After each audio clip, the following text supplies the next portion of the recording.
Shalom, Bapak Ibu Saudara yang dikasihi oleh Tuhan. Tidak terasa kita sudah memasuki minggu keempat daripada bulan November ini. Dan tidak terasa Bapak Ibu Saudara bahwa kita sudah memasuki penghujung tahun 2020 dan sebentar lagi kita akan mengawali tahun 2021. Kalau hari ini kita masih ada, itu semua juga berkat daripada Tuhan. Bukan karena kemampuan kita, justru karena anugerah Tuhan yang begitu nyata di dalam hidup kita. Karena itu Bapak Ibu Saudara, salah satu anugerahnya yang bisa kita rasakan saat ini adalah undangan untuk boleh beribadah kepadanya di dalam persekutuan doa Rabu malam. Dan untuk mengawali persekutuan doa Rabu malam ini, saya mengajak kita untuk sama-sama berdoa terlebih dahulu. Mari kita berdoa. Tuhan Yesus, terima kasih karena Engkau sungguh baik di dalam hidup kami. Kalau hari ini kami boleh beraktivitas, kalau hari ini kami boleh bernafas dengan baik, kami boleh makan dan minum, kami boleh mempunyai tempat tinggal, itu semua hanya karena anugerah yang berasal daripada-Mu. Dan sungguh kami bersyukur untuk hal itu. Bahkan kami juga bersyukur kalau saat ini kami akan memulai persekutuan doa Rabu malam ini. Biarlah persekutuan ini boleh berjalan dengan baik dari awal hingga akhirnya. Dan biarlah ini semua memuliakan nama Tuhan. Terima kasih Tuhan. Hanya di dalam nama Tuhan Yesus kami telah berdoa dan mengucap syukur. Amin. Penyertaan Tuhan di dalam hidup kita ini begitu nyata. Setiap kebutuhan kita yang kita perlukan itu semua diberikan oleh Tuhan. Jadi kalau hari ini kita ada, itu bukan karena kekuatan kita, melainkan karena anugerah Tuhan, penyertaan Tuhan yang nyata di dalam hidup kita. Kita mau bersyukur untuk hal itu. Karena itu saya mengajak kita untuk sama-sama mengangkat satu pujian. Di jalanku, ku diiringi.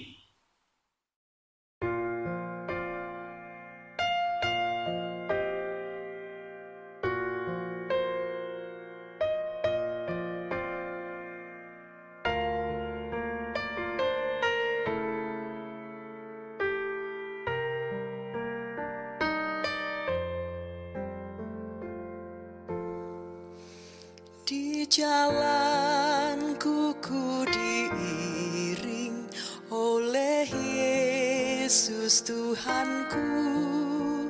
Apakah yang kurang lagi jika Dia panduku? Diberi damai sorgawi asal imanku teguh, suka duka dipakainya untuk kebaikanku, suka duka dipakainya untuk kebaikanku.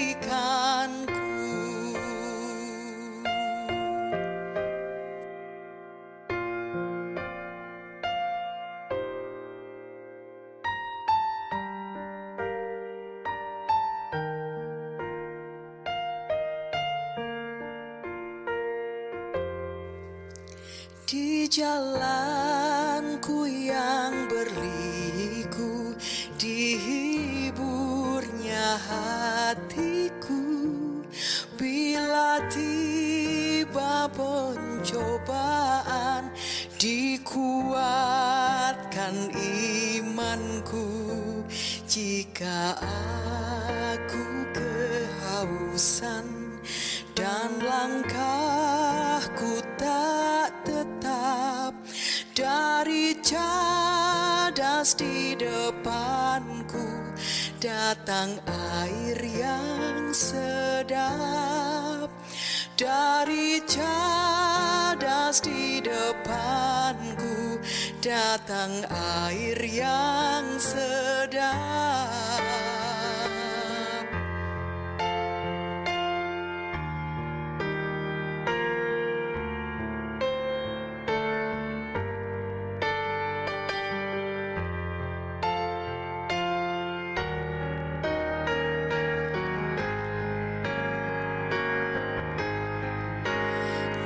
Jalanku nyata sangat kasih Tuhan yang mesra, dijanjikan perhentian di rumahnya yang bakar.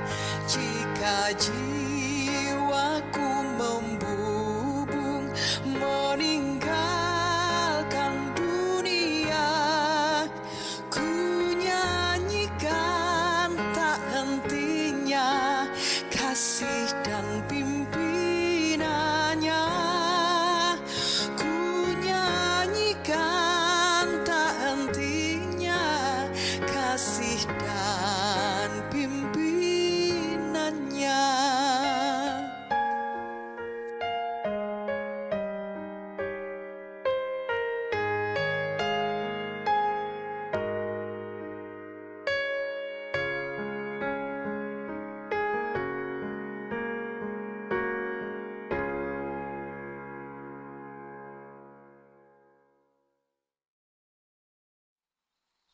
Bapak Ibu Saudara, pujian yang baru saja kita nyanyikan adalah pujian yang mengingatkan kita bahwa penyertaan Tuhan itu begitu nyata di dalam hidup kita.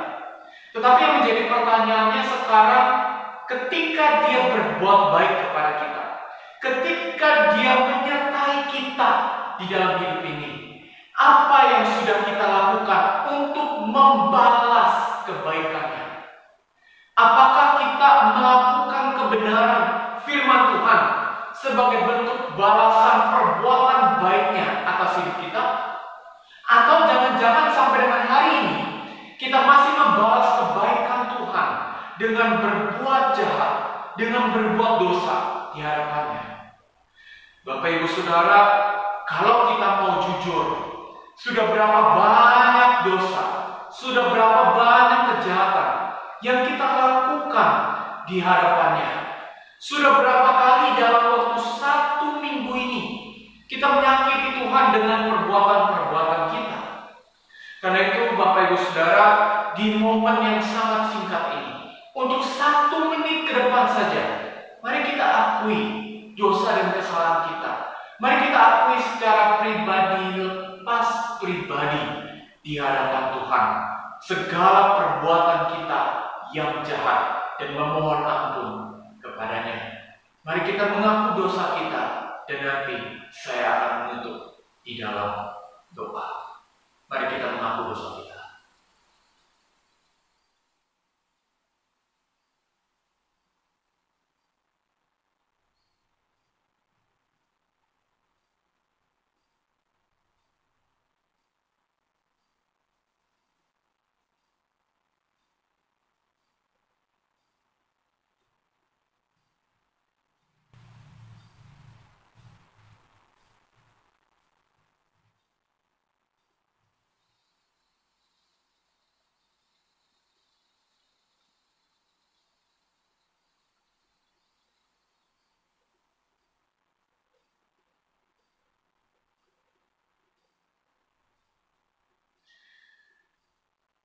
Bapak, kami sungguh bersyukur karena Engkau telah memberikan kesempatan kepada kami untuk mengakui dosa dan kesalahan kami. Tuhan, ampunilah kami karena kami seringkali melakukan dosa di hadapan Tuhan. Dan biarlah mulai hari ini, mulai saat ini, kami kembali belajar untuk hidup bagi Engkau. Biarlah hidup kami boleh memuliakan nama Tuhan. Terima kasih Tuhan, di dalam nama Tuhan Yesus kami telah berdoa dan mengucap syukur. Amin. Bapak Ibu Saudara, kita sungguh bersyukur karena Tuhan sudah mengampuni dosa kita, sudah mengampuni kita dari dosa.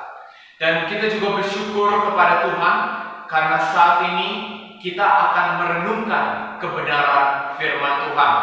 Dan biarlah melalui perenungan kebenaran firman Tuhan ini kita boleh semakin bertumbuh di hadapan Tuhan.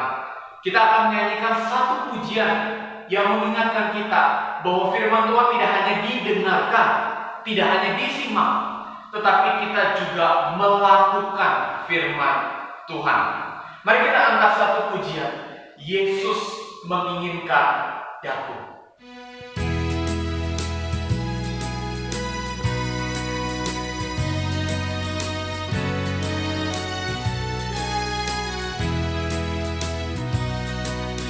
Yesus menginginkan daku bersinar baginya,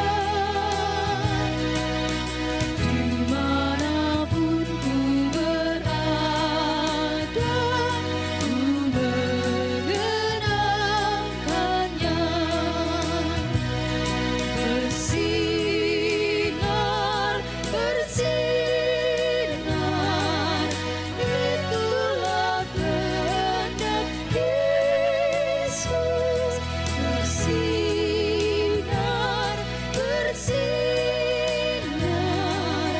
aku bersinar terus.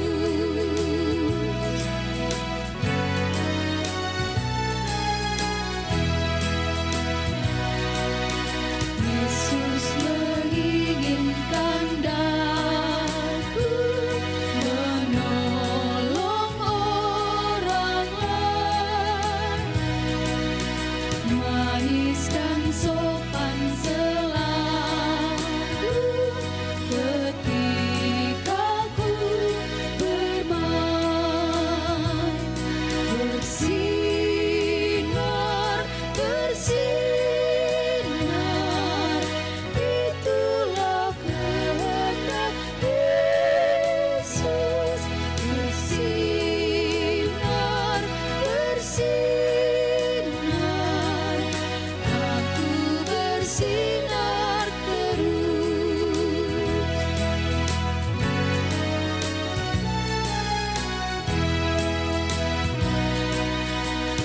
Mohon Yesus menolong, menjaga hatiku, agar bersih dan bersinar, meniru Tuhanku. Bersinar, bersinar, itulah kehendak Yesus. Bersinar, bersinar, aku bersinar terus.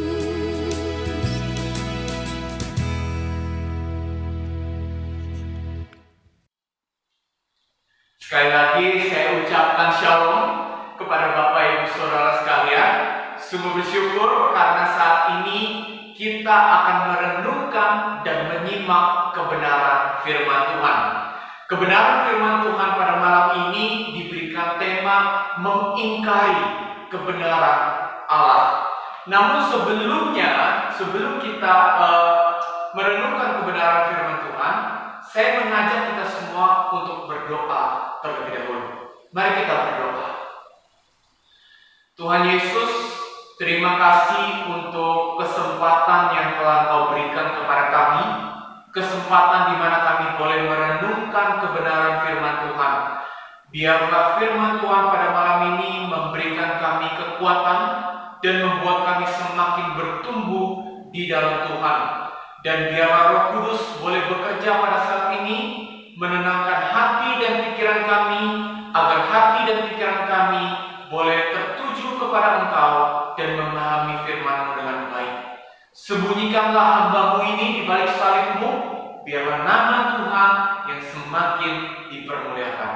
Di dalam nama Tuhan Yesus, kami telah berdoa dan mengucap syukur. Amin. Bapak Ibu Saudara, mari kita membuka Alkitab kita, baik itu yang dalam bentuk buku atau mungkin di HP kita. Mari kita buka dari Kejadian 3 ayatnya yang pertama. Kejadian 3 ayatnya yang pertama. Saya akan membacakannya bagi Bapak Ibu Saudara sekalian, dan dipersilakan kepada Bapak Ibu Saudara untuk memperhatikan atau menyimak pembacaan kita dari Alkitab atau HP-nya masing-masing. Kejadian 3 ayatnya yang pertama. Demikian bunyi firman Tuhan. Adapun ular ialah yang paling cerdik dari segala binatang di darat yang dijadikan oleh Tuhan Allah. Ular itu berkata kepada perempuan itu, tentulah Allah berfirman, semua pohon dalam taman ini jangan kamu makan buahnya, bukan?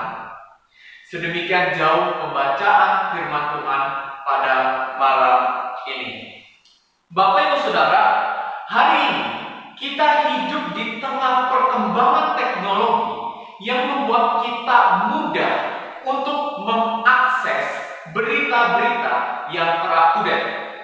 Kita bisa mengaksesnya dari Google atau dari apps berita seperti Kompas, Detik.com, CNN News, BBC News, dan lain sebagainya. Tetapi begini Bapak Ibu Saudara, sungguh disayangkan, tidak semua berita yang dirilis adalah berita yang diisi dengan informasi yang benar. Dan salah satu contohnya adalah kasus Omnibus Law. Ketika Omnibus Law ini disahkan oleh DPR, kita tahu muncullah 12 hoax yang diberitakan kepada masyarakat. Dan karena 12 hoax ini, akhirnya masyarakat melakukan demo di tengah pandemi Corona. Ketika mereka melakukan demo, pada hari itu juga kita juga mendapatkan berita ada 4.000 orang lebih dalam satu hari yang terinfeksi oleh pandemi Corona. Dan karena kejadian ini kita bisa melihat bahwa hoax itu memberikan dampak yang destruktif kepada banyak orang hari ini. Tetapi Bapak Ibu Saudara, ada satu hal yang perlu kita waspadai juga. Bukan hanya kita harus waspada terhadap hoax-hoax dari berita hari ini, tetapi juga kita harus waspada terhadap hoax-hoax yang diberitakan oleh kuasa gelap. Hari ini ada kuasa gelap yang begitu gencarnya sedang menyebarkan hoax kepada setiap orang percaya. Hoax-hoax yang ingin menunjukkan bahwa Allah itu tidak sesuai dengan yang dikatakan oleh firman Tuhan. Oleh sebab itu, pesan utama yang ada di dalam pembacaan kita pada malam ini ingin memberikan satu peringatan kepada kita. Dan peringatan itu berbunyi seperti ini. Waspadalah terhadap kuasa gelap yang berusaha membuat kita melawan Tuhan. Saya ulangi Bapak Ibu Saudara. Waspadalah terhadap kuasa gelap yang berusaha membuat kita melawan Tuhan. Kuasa gelap akan memelintirkan perintah Tuhan untuk membuat kita melawan Tuhan. Saya mengajak kita melihat kembali ke dalam Kejadian 3 ayat yang pertama. Di sana dengan jelas ular mengatakan kalimat yang sangat bertentangan dengan perintah Tuhan. Dia mengatakan bahwa Tuhan itu tidak mengizinkan Adam dan Hawa untuk memakan buah-buah yang ada di Taman Eden.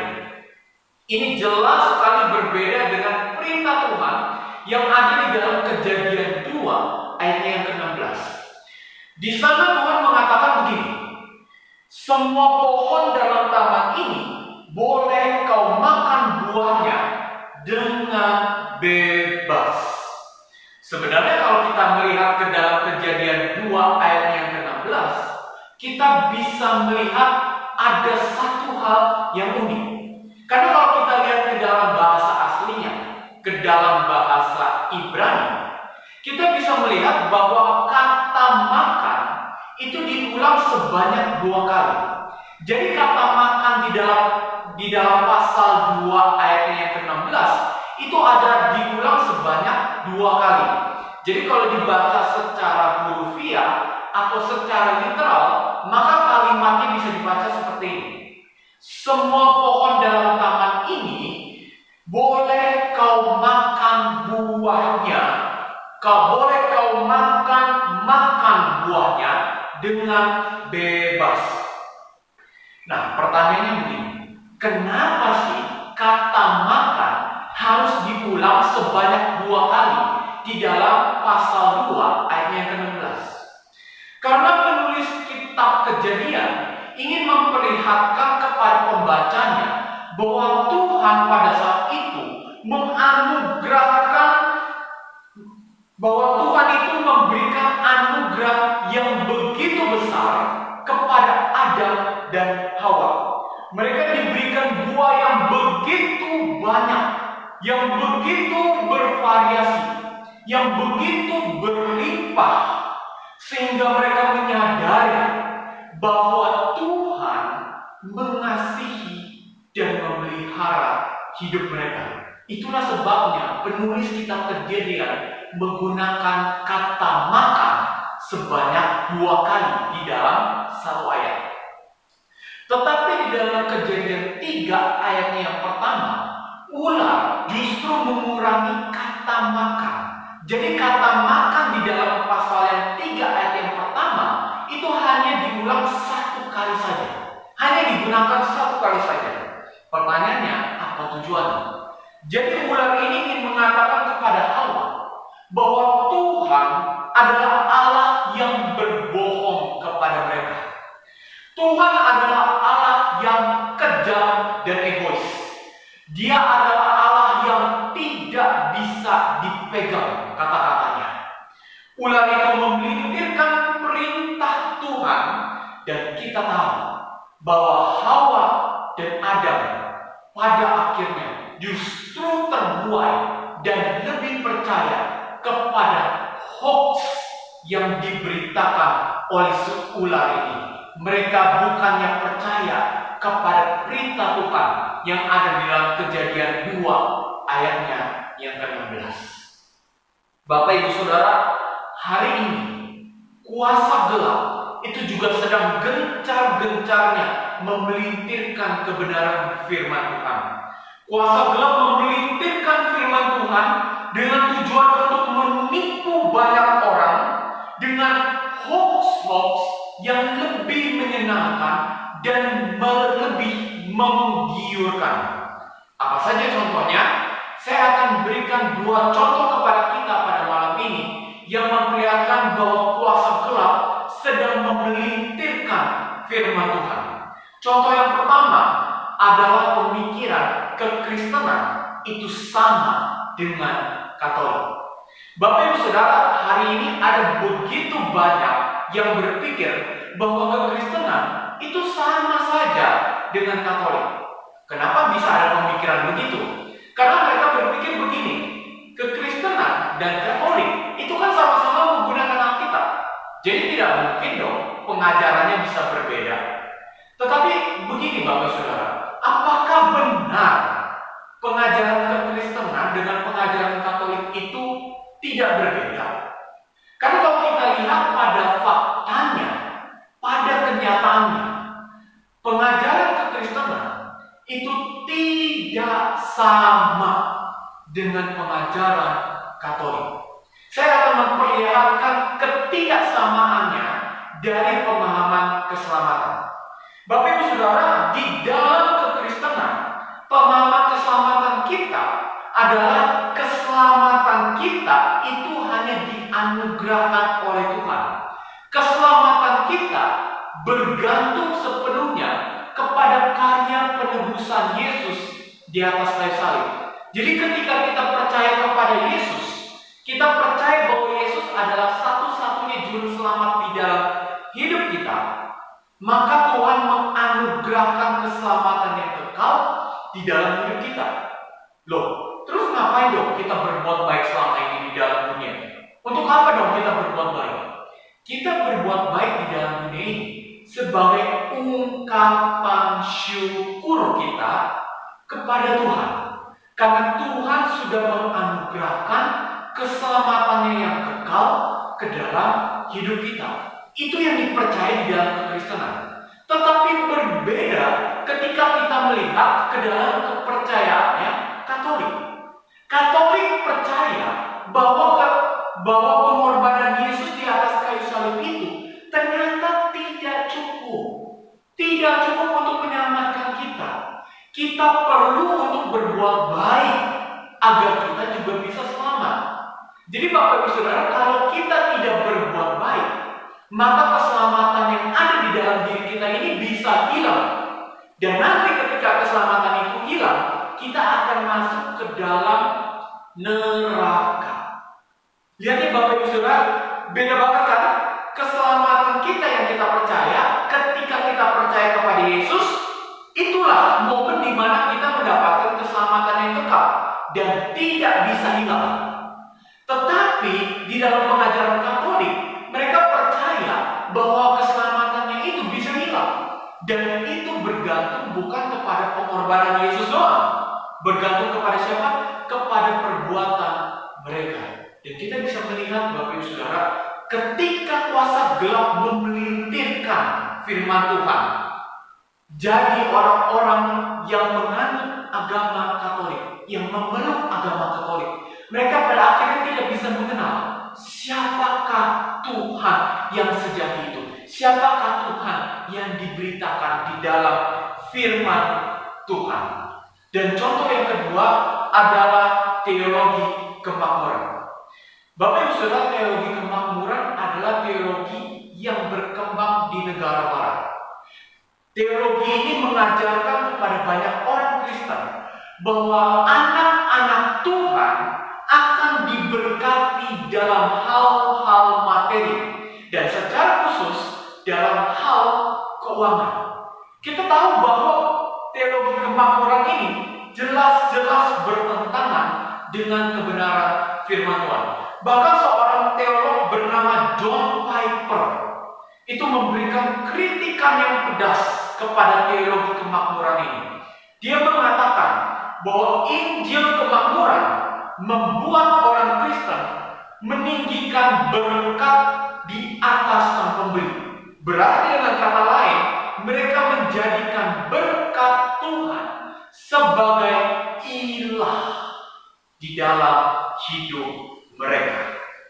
Ini jelas-jelas menunjukkan bahwa teologi kemakmuran adalah hoax yang diberitakan oleh kuasa gelap untuk memelintirkan kebenaran firman Tuhan, sehingga ketika orang-orang percaya kepada teologi kemakmuran, mereka bukannya semakin bertumbuh di dalam Tuhan, justru mereka melawan Tuhan.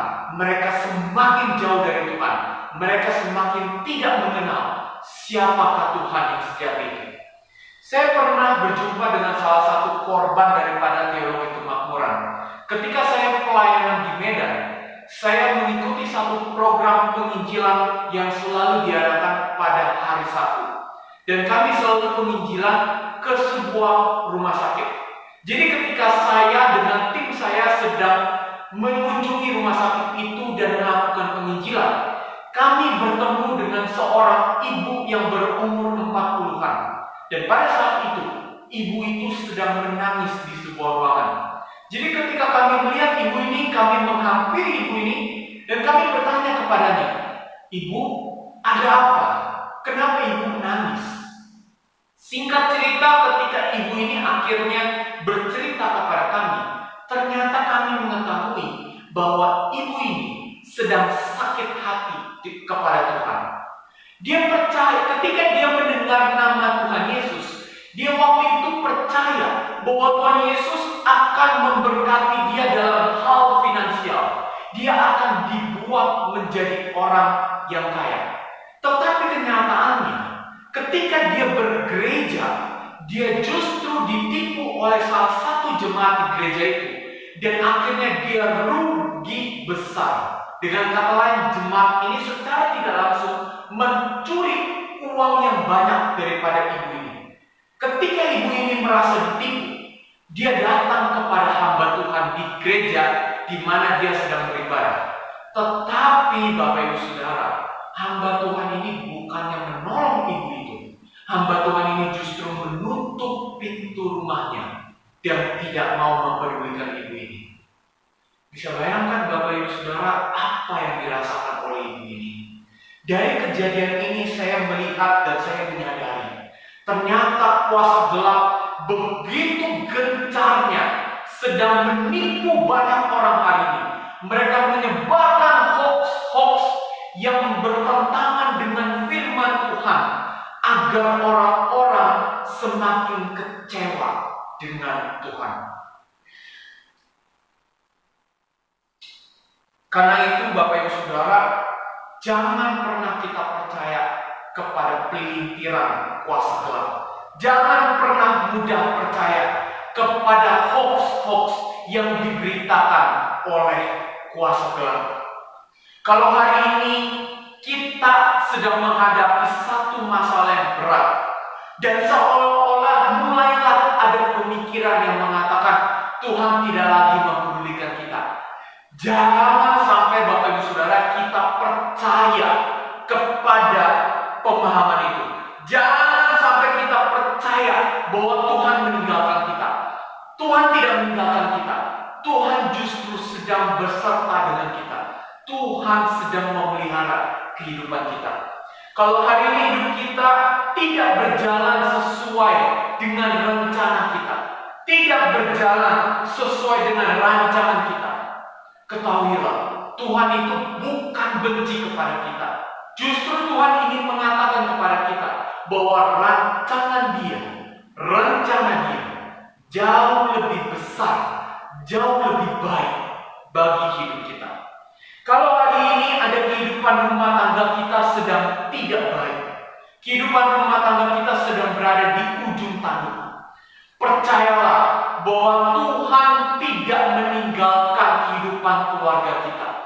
Jangan percaya kepada hoax dari kuasa gelap yang mengatakan kepada kita bahwa Tuhan meninggalkan kita. Tidak. Justru Tuhan akan menyertai kita. Bahkan Tuhan akan memberikan kekuatan kepada kita, kepada setiap anak-anaknya yang berjuang untuk mempertahankan kehidupan keluarga yang baik. Percayalah bahwa Tuhan tidak meninggalkan kita. Saya harap melalui perenungan pada malam ini kita menjadi orang-orang Kristen yang waspada terhadap kuasa gelap. Kuasa gelap akan terus gencar memelintir kebenaran firman Tuhan. Kuasa gelap akan terus berusaha menghasut kita agar kita percaya bahwa firman Tuhan ini adalah firman yang kosong, firman yang bohong. Karena itu Bapak Ibu Saudara, kita harus tetap berpegang teguh dan bersandar kepada firman Tuhan. Jangan sampai kita termakan oleh hasutan mematikan dari kuasa gelap. Amin. Mari kita berdoa. Tuhan, hari ini kami menyadari ternyata ada kuasa gelap yang berusaha untuk menipu kami, yang menyebarkan hoax-hoax yang diisi dengan hal-hal atau pengajaran-pengajaran yang bertentangan dengan firman Tuhan. Tuhan, ajarkan kami agar kami boleh semakin dekat dengan Engkau. Ajarkan kami agar kami boleh terus-menerus merenungkan kebenaran firman Tuhan. Firman Tuhan bukannya sebagai kewajiban, tetapi sebagai kebutuhan kami. Dan biarlah kami hidup sesuai dengan firman Tuhan. Berkati untuk setiap jemaat-Mu yang sudah hadir pada hari ini, yang sudah mendengarkan firman Tuhan. Biarlah setiap kami boleh melakukan firman Tuhan ini di dalam kehidupan kami sehari-hari. Dan tentunya biarlah hidup kami boleh memuliakan nama Tuhan. Dan sebentar lagi kami akan mendoakan untuk beberapa hal. Biarlah setiap doa yang akan kami panjatkan ini boleh dijawab oleh Tuhan seturut dengan kehendak-Mu, indah pada waktunya. Kami menyerahkan semuanya ke dalam tangan-Mu, biarlah kehendak-Mu yang terjadi. Di dalam nama Tuhan Yesus kami berdoa. Amin. Bapak Ibu Saudara, pada malam ini kita juga diberikan kesempatan oleh Tuhan untuk mendoakan beberapa hal. Yang pertama, kita berdoa untuk keharmonisan keluarga Kristen di tengah pandemi Corona. Bapak Ibu Saudara, kita tahu tidak semua keluarga Kristen hari ini sedang berada di dalam kondisi yang harmonis. Beberapa di antara keluarga Kristen di luar sana mungkin sedang berada di ujung tanduk. Mereka mungkin ada di tahap ingin bercerai. Kita tidak tahu apa yang terjadi kepada mereka. Kita tidak tahu apa pergumulan mereka atau penyebab kenapa mereka sedang berada di ujung tanduk. Tetapi mari kita doakan agar setiap keluarga Kristen tetap bertahan di tengah pandemi Corona ini. Dan kalau di antara kita hari ini ada yang tahu ternyata teman kita, kerabat kita, entah itu di kantor, entah itu di tetangga kita, atau mungkin keluarga kita sendiri, mari doakan agar kita punya kepekaan, agar kita diberikan hikmat untuk boleh membantu mereka, bijaksana dalam mendukung mereka, agar mereka tidak berpisah, tetapi mereka tetap bersatu di tengah pandemi Corona ini. Mari kita doakan hal ini bersama-sama. Tuhan Yesus, kami sungguh bersyukur kalau hari ini kami mendapatkan kesempatan untuk mempedulikan orang-orang di luar sana, keluarga-keluarga yang sedang diambang kehancuran, yang sedang berada di ujung tanduk. Tuhan, kami tahu di tengah masa pandemi Corona ini banyak keluarga yang akhirnya bercerai. Kami rindu agar keluarga-keluarga Kristen tidak ada yang bercerai, justru semakin kuat, semakin bersatu, dan biarlah keluarga-keluarga Kristen ini boleh menjadi terang dan garam bagi orang-orang yang di sekitar mereka. Tuhan, berikan kami hikmat. Kalau memang di antara kami saat ini ada yang tahu, kerabat kami, atau mungkin teman kami, atau mungkin bahkan saudara kami yang sudah berkeluarga, tapi ternyata mereka juga sedang berada di ambang kehancuran. Berikan kami hikmat Tuhan. Kami rindu kami bisa menjadi berkat bagi mereka. Sekalipun mungkin kontribusi kami tidaklah banyak, mungkin kami hanya melakukan hal-hal yang kecil, atau bahkan mungkin kami hanya bisa berdoa bagi mereka. Biarlah itu semua pun juga boleh memberikan kekuatan kepada mereka, dan juga boleh menyadarkan mereka bahwa mereka dipedulikan, bahwa ada banyak orang yang berharap mereka tidak berpisah, tetapi justru menjadi satu dan semakin kuat di tengah pandemi ini. Kami menyerahkan semuanya ke dalam tangan Tuhan. Biarlah kehendak Tuhan yang terjadi. Di dalam nama Tuhan Yesus kami berdoa. Amin. Yang kedua, mari kita berdoa secara khusus untuk remaja dan pemuda yang sedang menjalankan sekolah dan kuliah online. Bapak Ibu Saudara, sekolah atau kuliah online itu tidak mudah, karena ada banyak tugas yang pasti diberikan kepada mereka. Bahkan mereka juga harus mengatur waktu dengan baik. Belum lagi kalau mereka diberikan ujian, dan tidak selalu ujiannya itu dalam bentuk seperti mengisi esai. Ada juga yang bentuknya proyek, ada yang bentuknya kerja kelompok, dan lain sebagainya. Tentu itu tidak mudah buat mereka. Mungkin kalau kita sebagai orang dewasa kita bisa mudah, karena kita punya pengalaman dalam mengatur waktu dan lain sebagainya. Tetapi bagi mereka yang baru menghadapi pandemi seperti ini, di mana mereka juga belum terlalu berpengalaman dalam mengatur waktu, tentu ini bukan hal yang mudah. Apalagi kalau tugas-tugas mereka bukan tugas-tugas yang gampang, bukan tugas-tugas yang sehari jadi. Gimana kalau mereka dikasih tugas yang harus dikerjakan dalam waktu beberapa hari? Tentu tidak mudah. Mari kita doakan agar mereka juga boleh menjalankan studi mereka dengan baik. Mari kita doakan hal ini bersama-sama. Bapak, kami berdoa secara khusus untuk setiap remaja dan pemuda yang sampai dengan hari ini masih bergumul soal studi online, baik yang ada di sekolah ataupun yang ada di tempat kuliah. Tuhan, tentu ini bukan pergumulan yang mudah karena mereka harus belajar mengatur waktu, di mana mereka mungkin dulu juga belum punya pengalaman mengatur waktu yang baik, tetapi sekarang mereka dituntut harus memiliki kemampuan mengatur waktu yang baik. Dan terlebih lagi juga mereka mempunyai tugas-tugas yang sulit, ujian-ujian yang sulit yang tidak mudah dilaksanakan. Tuhan tolonglah mereka, biarlah mereka juga boleh mengerjakan PR mereka, tugas mereka, ujian mereka dengan baik. Dan biarlah juga mereka boleh tetap bertahan, mereka boleh tetap mengikuti studi online ini, sekalipun mungkin di antara mereka sudah banyak yang merasa lelah, jenuh, karena setiap hari harus online, terus setiap hari harus Zoom terus. Tuhan tolonglah mereka, biarlah mereka juga boleh menemukan kekuatan di dalam Tuhan. Mereka boleh menemukan sukacita saat mereka belajar. Dan tentunya biarlah mereka tetap mengingat bahwa mereka harus memuliakan nama Tuhan di dalam prestasi studi mereka juga. Kami menyerahkan semuanya ke dalam tangan Tuhan. Biarlah kehendak Tuhan yang terjadi. Di dalam nama Tuhan Yesus kami berdoa. Amin. Yang ketiga, kita berdoa untuk pemuda dan orang tua yang bekerja hari ini di tengah pandemi corona. Kita tahu bahwa bekerja di tengah pandemi corona itu bukan hal yang mudah. Kalau dulu kita bekerja mungkin kita sudah terbiasa dengan pola yang dulu.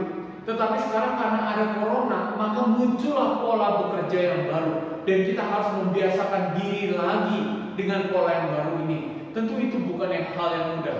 Apalagi kalau target-target di tempat kita bekerja itu terus berjalan sekalipun berada di tengah pandemi corona. Tentu ini memberikan tekanan kepada setiap orang yang bekerja di tengah pandemi corona. Belum lagi kalau rekan kerjanya itu bertindak aneh-aneh, tidak bisa diajak kerjasama dengan baik, tentu akan semakin sulit.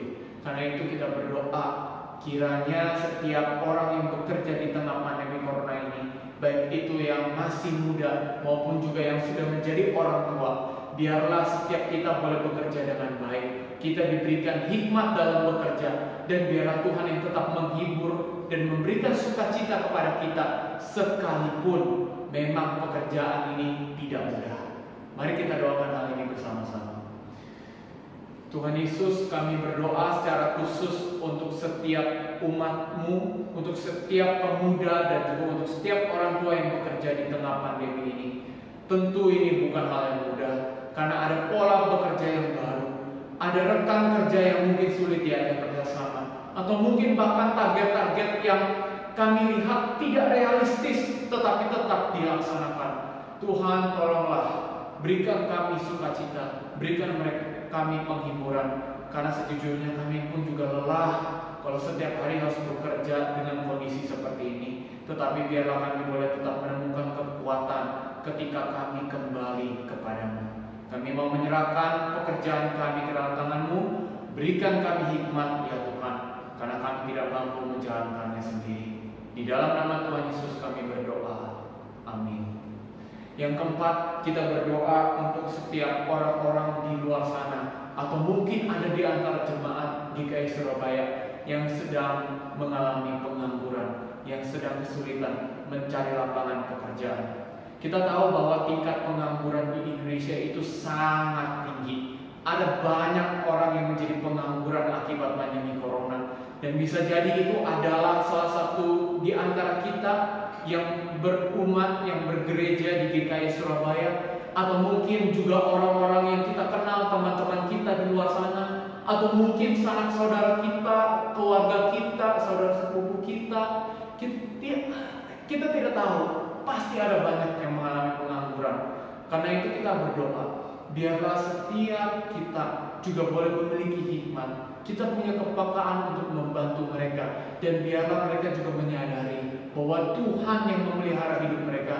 Mereka tidak perlu khawatir secara berlebihan, dan biarlah juga Tuhan yang nantinya membukakan lapangan pekerjaan untuk mereka. Mari kita doakan hal ini bersama-sama. Tuhan Yesus, kami berdoa secara khusus untuk setiap pengangguran yang ada di Indonesia, baik itu mungkin jemaat-Mu yang bergereja di GKI Surabaya, ataupun orang-orang di luar sana, mungkin tetangga kami, mungkin teman kami, mungkin sanak saudara kami, dan lain sebagainya. Kami tidak tahu, tetapi biarlah mereka diberikan lapangan pekerjaan oleh Kau. Biarlah mereka tetap mengandalkan Tuhan di masa-masa yang tidak mudah ini, dan biarlah kami semua juga boleh semakin memuliakan nama Tuhan, dan biarlah kami yang mempunyai lapangan pekerjaan, kami punya hati, kami punya kepekaan untuk membantu mereka, untuk juga mencarikan lapangan pekerjaan bagi mereka. Biarlah mereka juga boleh bekerja dengan baik, mereka mendapatkan penghasilan bulanan, dan itu semua juga boleh digunakan untuk memenuhi kebutuhan bulanan mereka. Kami menyerahkan semuanya ke dalam tangan Tuhan. Biarlah kehendak Tuhan yang terjadi. Di dalam nama Tuhan Yesus kami berdoa. Amin.